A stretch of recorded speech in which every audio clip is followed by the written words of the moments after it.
Good morning guys, today is August 29, 2024, first day in school, year 2024. Yan. Nandito po tayo ngayon sa elementary school ng Pasong Tamo. Marami pong naghatid ngayon kasi po ay unang araw ng eskwela para sa buwan ng August.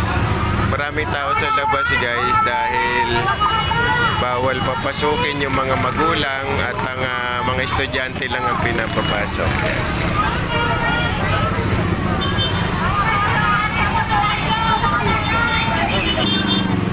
Kaya medyo nagkopos ng traffic ngayon.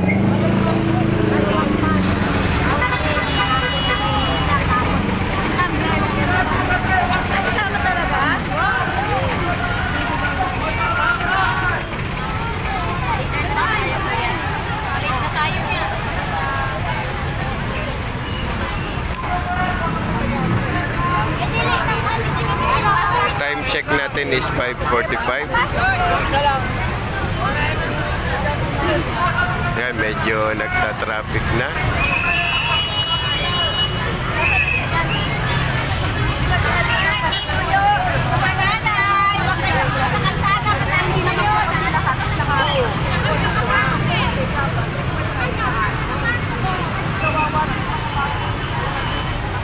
At nagsisimula na po ang flag ceremony.